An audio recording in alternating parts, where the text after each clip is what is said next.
আসসালামু আলাইকুম প্রিয় শিক্ষার্থীরা, আশা করি তোমরা সবাই অনেক ভালো আছো। তো আমরা ষষ্ঠ শ্রেণীর গণিত বইয়ের অনুশীলনী 1.2 সমাধান করতেছিলাম।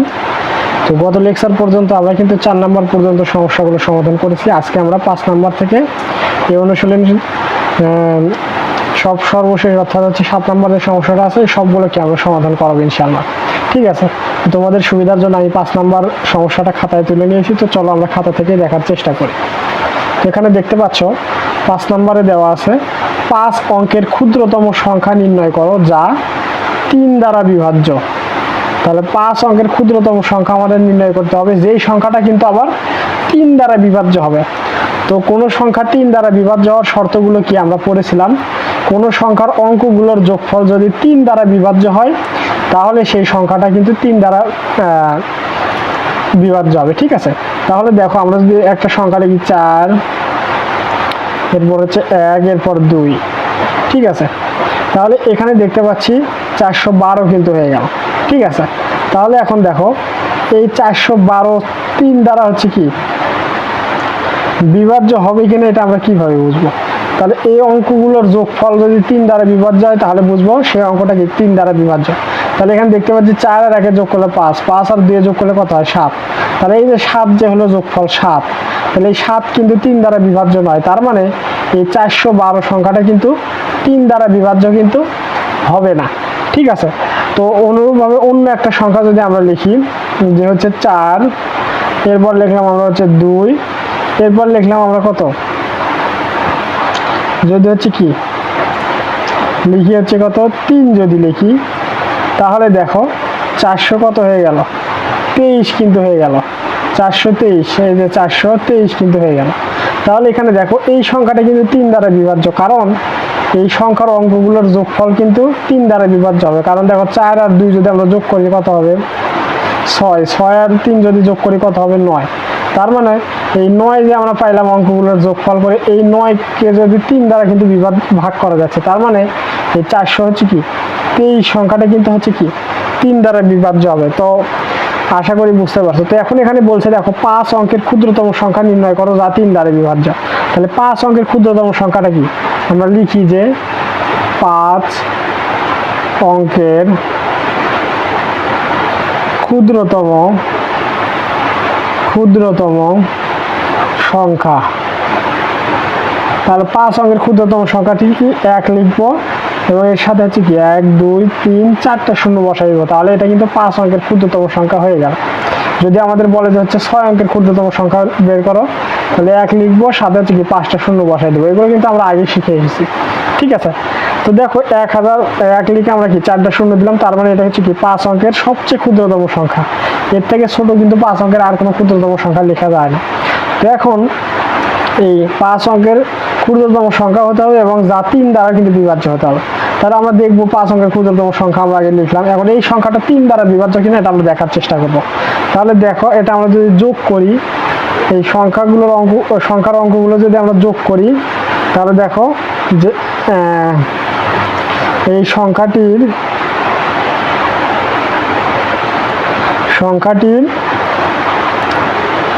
অঙ্কগুলোর অর্থাৎ এই 10,000 যে আমরা পাইলাম এই 10,000 হচ্ছে কি অঙ্কগুলোর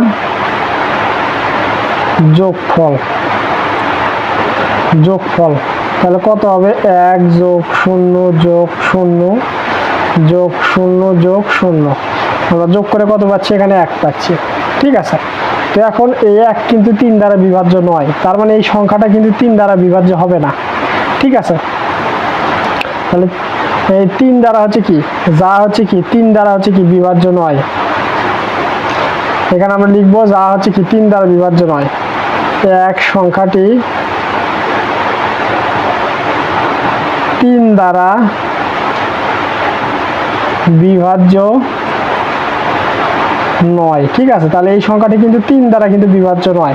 তার মানে এই পুরো যে সংখ্যা আমরা পাইলাম 5 অঙ্কের ক্ষুদ্রতম সংখ্যা অর্থাৎ 10,000, এটা কিন্তু 3 দ্বারা কিন্তু বিভাজ্য হবে না। তাহলে আমরা লিখতে পারি সুতরাং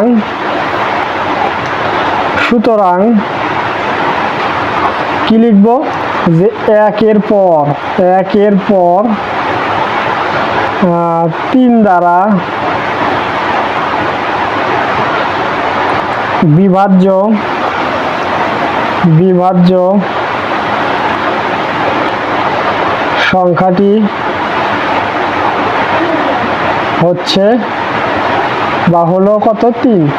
তাহলে 3 দ্বারা বিভাজ্য 1-এর পর 3 দ্বারা বিভাজ্য সংখ্যাটি হচ্ছে কি 3। তার মানে 3 দ্বারা কিন্তু 3কে হচ্ছে কি ভাগ করা যাবে। ঠিক আছে, তাহলে এখন আমরা লিখবো যে এখন 3 থেকে আমরা কত বিয়োগ দেবো, একটা বিয়োগ দেবো। 3 থেকে আমরা একটা বিয়োগ দেবো, পাইলাম কত 2। তার মানে এই যে পাইলাম হচ্ছে কি 2।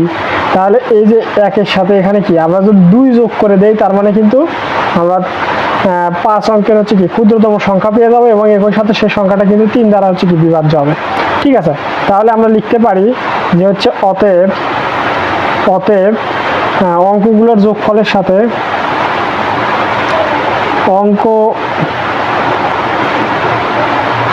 অঙ্কগুলোর যোগফলের সাথে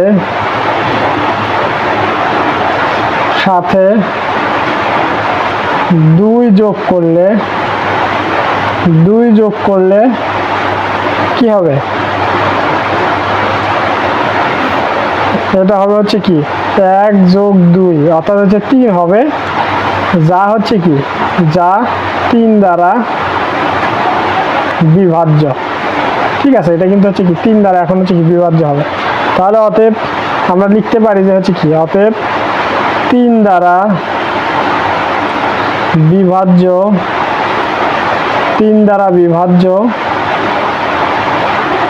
5 অঙ্কের ক্ষুদ্রতম, এখানে কিন্তু ক্ষুদ্রতম বলছে, ক্ষুদ্রতম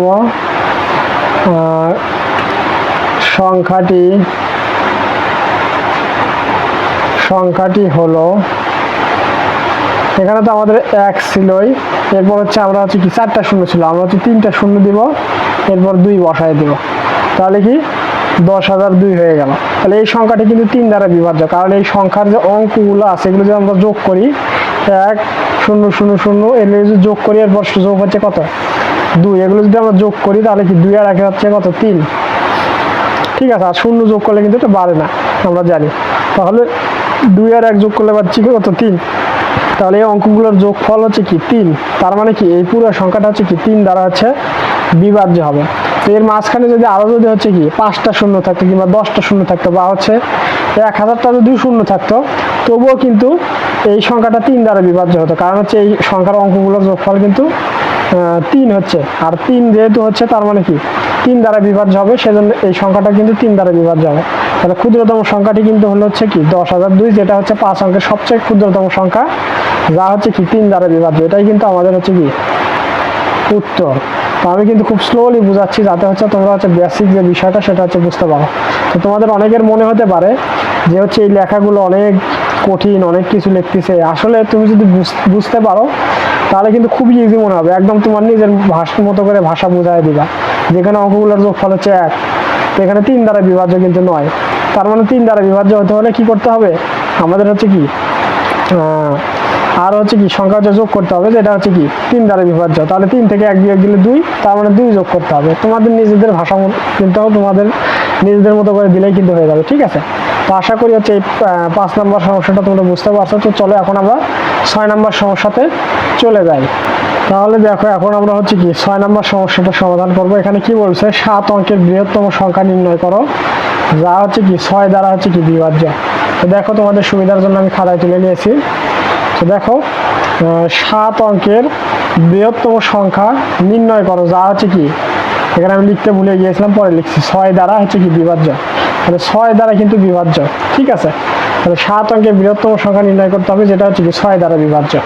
তো এখন 6 দ্বারা বিভাজ্য অর্থ কি, আমরা কিন্তু 6 দ্বারা বিভাজ্য হওয়ার শর্তে কিন্তু পড়ছিলাম যে হচ্ছে কোনো সংখ্যা যদি 2 এবং 3 দ্বারা যদি বিভাজ্য হয়, তার মানে ওই সংখ্যাটা কিন্তু 6 দ্বারা বিভাজ্য। তাহলে 2টা সংখ্যা দ্বারা যদি বিভাজ্য হয় তাহলে কি 6 দ্বারা বিভাজ্য হবে। সেই 2টা সংখ্যা কি 2 এবং হচ্ছে কি 3।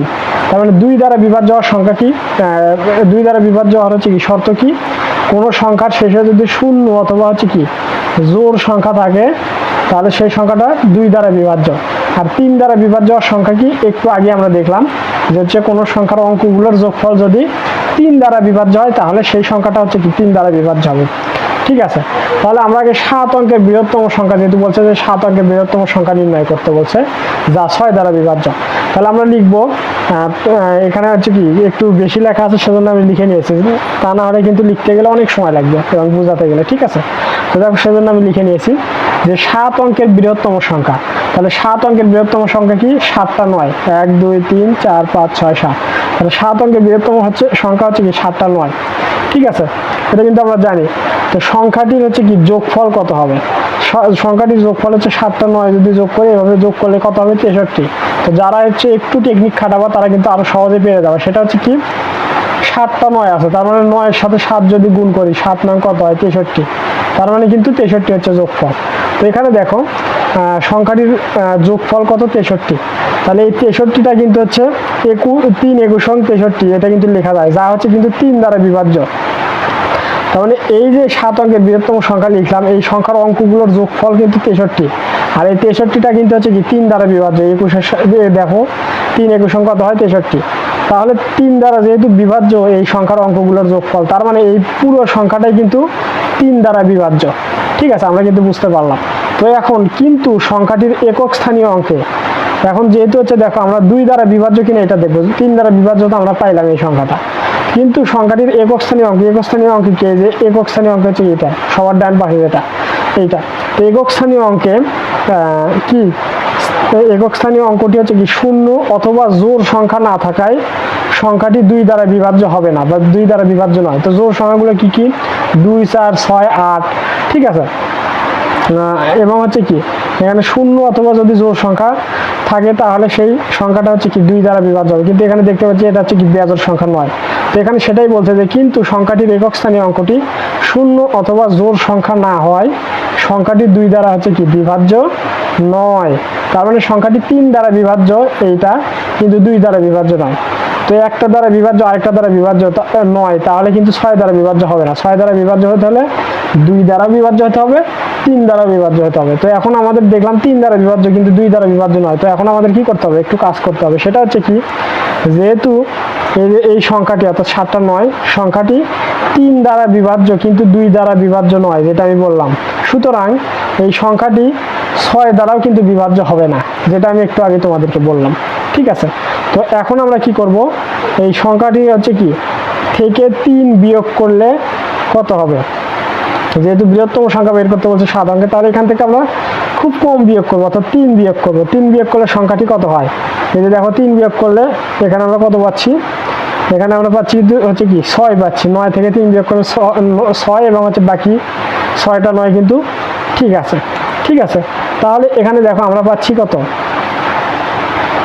এখানে কিন্তু আমরা পাচ্ছি হচ্ছে দেখি এখানে 3 ঘর পর কমা দিলাম, এরপর হচ্ছে কি 2 ঘর পর হচ্ছে কি কমা দিলাম, তাহলে হচ্ছে কি 99,99,996 কিন্তু পাইলাম। 99,99,696 পাইলাম, তাহলে বিয়োগ করার পরে।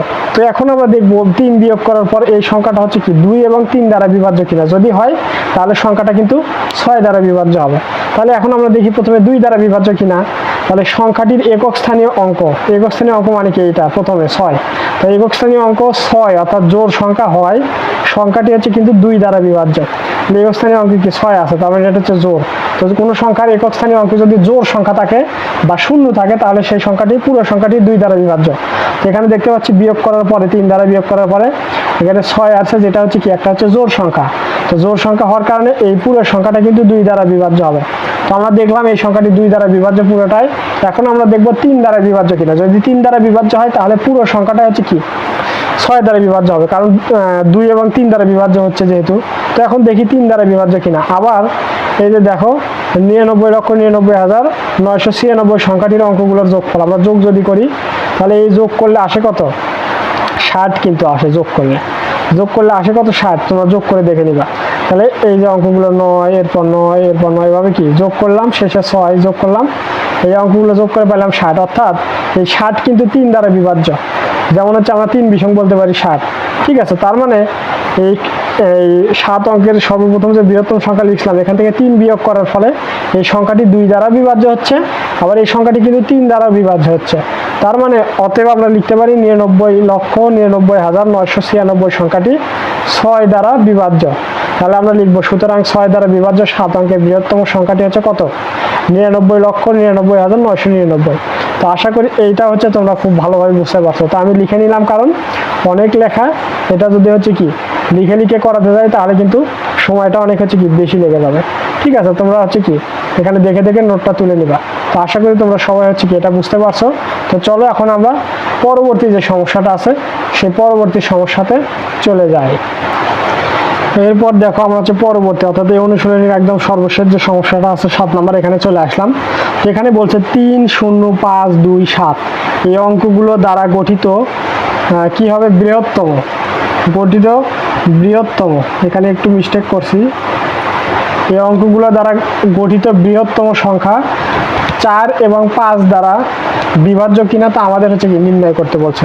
তার মানে এখানে দেখতে পাচ্ছ যে 3 আছে, 0, 5, 2, 7 এই অঙ্কগুলো দ্বারা গঠিত বৃহত্তম সংখ্যা 4 ও 5 দ্বারা বিভাজ্য কিনা এটা আমাদের নির্ণয় করতে বলছে। ঠিক আছে, তো এখন কোন সংখ্যা আমরা আগে বুঝতে হবে 4 দ্বারা বিভাজ্য কিনা এটা আমরা কিভাবে বুঝবো।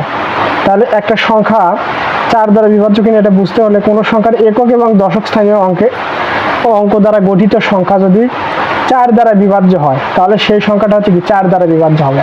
অথবা কোনো সংখ্যার একক এবং দশক স্থানে যদি 2টা শূন্যই থাকে তাহলে সেই সংখ্যাটা হচ্ছে কি 4 দ্বারা বিভাজ্য হবে, যেটা আমরা বিভাজ্যতায় কিন্তু শিখে এসেছি। যেমন আমি যদি লিখি যে হচ্ছে 1100 যদি আমি 24 লিখি তাহলে 1124, তাহলে এই সংখ্যাটা 4 দ্বারা বিভাজ্য কিনা আমরা কিভাবে বুঝবো? আমরা একক এবং দশক স্থানীয় অঙ্ক দেখব। তাহলে একক স্থানীয় অঙ্ক হচ্ছে কি এখানে হচ্ছে কি 4, এটা হচ্ছে দশক, এটা শতক, এটা হাজার, আমরা কিন্তু জানি। তো একক এবং দশক স্থানীয় অঙ্ক দ্বারা গঠিত সংখ্যা কত? 24। তাহলে এই 24 যে আমরা পাইলাম এটা যদি 4 দ্বারা হচ্ছে বিভাজ্য হয় তাহলে পুরো সংখ্যাটা 4 দ্বারা বিভাজ্য হবে। তাহলে এখানে দেখতে পাচ্ছি 24কে 4 দ্বারা ভাঙা যায়, কারণ হচ্ছে 4, 6 আমরা কি জানি 24। তার মানে এই পুরো যে সংখ্যাটা আছে এটা কিন্তু 4 দ্বারা বিভাজ্য। কিংবা আমরা যদি লিখি 1100 বা 1100, তাহলে এই সংখ্যাটার একক এবং দশক স্থানে কি 2টা শূন্য আছে, তার মানে এই সংখ্যাটাও কিন্তু হচ্ছে 4 দ্বারা বিভাজ্য হবে। তার মানে 4 দ্বারা বিভাজ্য হওয়ার 2টা শর্ত, একটা হচ্ছে যদি এবং দশক স্থানীয় অঙ্ক দ্বারা গঠিত সংখ্যা যদি 4 দ্বারা বিভাজ্য হয় তবুও 4 দ্বারা বিভাজ্য হবে, এবং অথবা যদি হচ্ছে কি একক এবং দশক স্থানে যদি শূন্য থাকে তবুও কিন্তু সেই সংখ্যাটা 4 দ্বারা বিভাজ্য হবে। তাহলে আমরা 4 দ্বারা বিভাজ্যর নিয়মটা আবার হচ্ছে কি করলাম, তোমাদের হচ্ছে কি রিকল করার চেষ্টা করলাম বা স্মরণ করিয়ে দিলাম। ঠিক আছে, এর আগেও কিন্তু আমরা পড়েছি। আর কোন সংখ্যা 5 দ্বারা বিভাজ্য কিনা এটা আমরা কিভাবে বুঝবো? কোন সংখ্যার শেষে অর্থাৎ একক স্থানীয় অঙ্কে যদি 5 থাকে অথবা যদি শূন্য থাকে তাহলে সেই সংখ্যাটা কি 5 দ্বারা বিভাজ্য হবে। যেমন হচ্ছে আমি যদি লিখি 1150, তাহলে এই সংখ্যাটা কিন্তু 5 দ্বারা বিভাজ্য, কারণ এই সংখ্যার একক স্থানীয় স্থানে কি শূন্য আছে। কিংবা যদি লিখি 1155, তাহলে এই সংখ্যাটাও কিন্তু 5 দ্বারা বিভাজ্য, কারণ একক স্থানীয় স্থানে কি 5 আছে। ঠিক আছে, তার মানে আশা করি তোমরা হচ্ছে কি বিষয়টা হচ্ছে কি বুঝতে পারছো।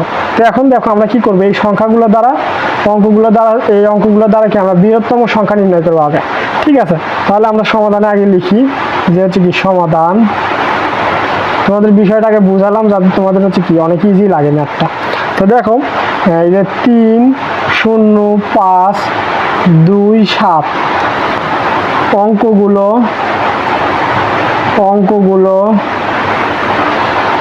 দ্বারা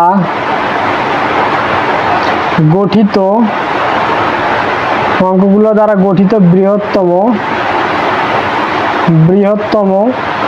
সংখ্যাটি কত? তাহলে বৃহত্তম সংখ্যাটি কিভাবে নির্ণয় করবো? সবচেয়ে বড় যে সংখ্যাটা সেটা প্রথমে বসাবো। প্রথমে 7, এরপরে 5, এরপরে তার থেকে ছোট 3, তার থেকে ছোট 2, তার থেকে ছোট কত? 0।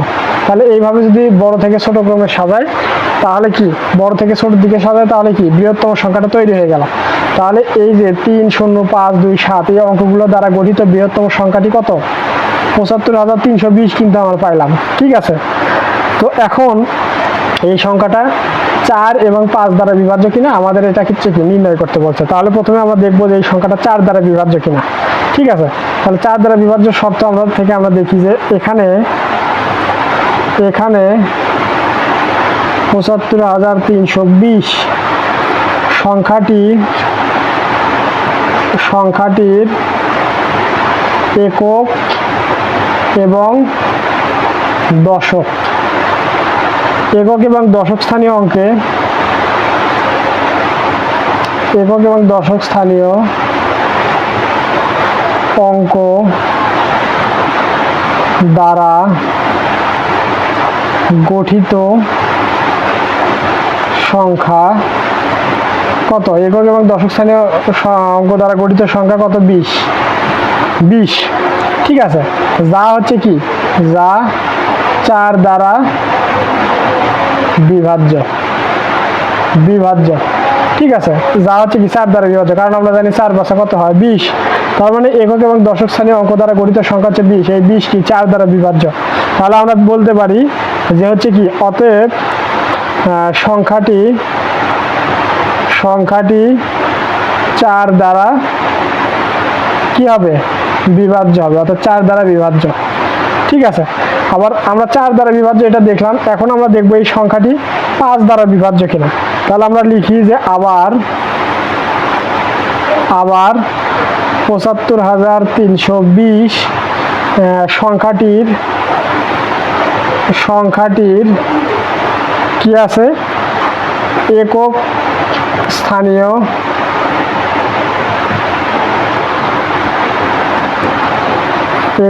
অঙ্ক কি হবে? 0। একক স্থানীয় অঙ্ক কি? 0। এই যে 0। ঠিক আছে, তার মানে আমরা কি বলতে পারি? সংখ্যাটি হচ্ছে কি 5 দ্বারা বিভাজ্য, কারণ আমরা জানি কোনো সংখ্যার একক স্থানীয় অঙ্কে 0 অথবা যদি 5 থাকে, তার মানে সেই সংখ্যাটা, পুরো সংখ্যাটাই কি 5 দ্বারা বিভাজ্য হবে। তাহলে আমরা লিখতে পারি অতএব সংখ্যাটি 5 দ্বারা বিভাজ্য। ঠিক আছে, তাহলে আমরা লিখতে পারি যে সুতরাং 4 দ্বারাও কিন্তু বিভাজ্য হলো, 5 দ্বারা কিন্তু বিভাজ্য হলো এই যে সংখ্যাটা। তাহলে সুতরাং আমরা লিখব গঠিত বৃহত্তম সংখ্যাটি কি 4 এবং 5 দ্বারা কি হবে? বিভাজ্য হবে। ঠিক আছে, তাহলে এটাই কিন্তু আমাদের হচ্ছে কি উত্তর। তাহলে আশা করি তোমরা হচ্ছে কি এই অধ্যায়ের যতগুলো, অর্থাৎ এই অনুশীলনের যতগুলো সমস্যা ছিল সবগুলোই কিন্তু একে একে কিন্তু বুঝতে পারছো। তো এরপরেও যদি হচ্ছে কোথাও বুঝতে অসুবিধা, অবশ্যই আমাকে আবার জানাবা, আমি আবারও বুঝে দেওয়ার ট্রাই করবো ইনশাল্লাহ। ঠিক আছে, তো এই সমস্যা 7 নম্বর সমস্যা সমাধানের মধ্য দিয়ে অনুশীলনী 1.2 এর যে সমস্যাগুলো ছিল সবগুলো সমস্যায় কিন্তু সমাধান হয়ে গেল। আগামী লেকচার থেকে আমরা হচ্ছে কি পরবর্তী যে অনুশীলনী আছে সেগুলোর বেসিক বিষয় জানবো, এবং ওই অনুশীলনীর যে সমস্যাগুলো আছে সেগুলো আমরা ধীরে ধীরে হচ্ছে কি সমাধান করবো ইনশাআল্লাহ। ঠিক আছে, তো সে পর্যন্ত তোমরা সবাই ভালো থাকো, সুস্থ থাকো, এই কামনা ব্যক্ত করে আজকের মতো ক্লাসটি এখানে শেষ করছি। আসসালামু আলাইকুম ওয়া রাহমাতুল্লাহ।